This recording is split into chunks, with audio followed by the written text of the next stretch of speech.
Alternative or green energy sources of energy may have been a novelty in recent years, but the U.S. perception is changing. In 2012, wind energy became the #1 source of new electricity generation. That accounts for 43% of new additions to the country's power grid. Mark New takes a look at how wind farms are impacting rural America. With a population of only 1,000 people, King City, Missouri is filled with residents who have strong ties to the land. But there are newcomers to these parts, 127 of them that are hard to miss. When they came to us and said, "You've got some of the best wind in the state, we want to start building wind towers," we were somewhat surprised because we didn't understand that our wind was really that good. Several years ago, Wind Capital Group installed the area's wind turbines, the first and largest wind farm project in the state of Missouri. Many people don't realize exactly how massive these windmills are. Each blade is about 140 feet long. The tower, nearly the size of a football field. A single wind turbine can produce enough energy for about 3,000 homes. But these turbines generate more than electricity. Wind Capital Group also pays to lease the land from farmers who make between $3,000 and $4,000 a year per wind turbine for a typical 25-year lease. And it's also really helped us economically in a small farming community that needs all the help they can get. Roughly $2 million in tax revenue from the turbines has helped fund local schools and emergency and social services. About 9 ton apiece, 18,000 pounds. King City Mayor Everett Road convinced Wind Capital to donate these blades, which are now one of the town's main attractions. Okay, here we go. Wow.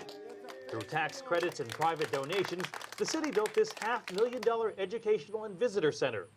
Local beauty pageant queens pitch in to make alternative energy fun. We have cars pull in every day. You know, it brings some tourist attractions to King City. The windmills are here to stay. They're just like big bales of hay. They're going to be everywhere. 9 U.S. states currently rely on wind for more than 12% of total energy consumption. And while wind production is growing, its future is uncertain, which is why the U.S. Energy Department is pushing for an extension of production tax credits that have helped spur these current winds of change.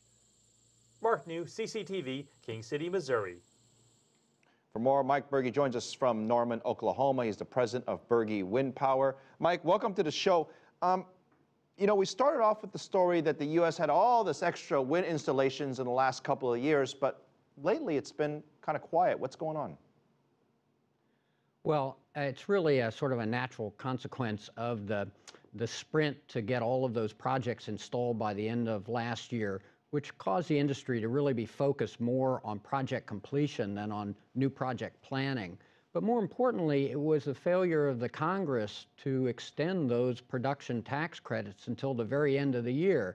And so with the uncertainty over the last half of 2012, project development just came to a shuddering halt. So we're seeing the effects of that failure of the Congress to extend the tax credits until the end of the year. Is that going to change anytime soon? Oh, everyone hopes so. But, you know, Congress with a 9% approval rating, and, you know, they make kindergartens look very well organized. It's hard to imagine that there'll be any major progress on energy issues, particularly large tax issues this year. So we'll be doing what we've done a couple of times, whipsaw this industry by waiting until the very end next year and then renewing it again.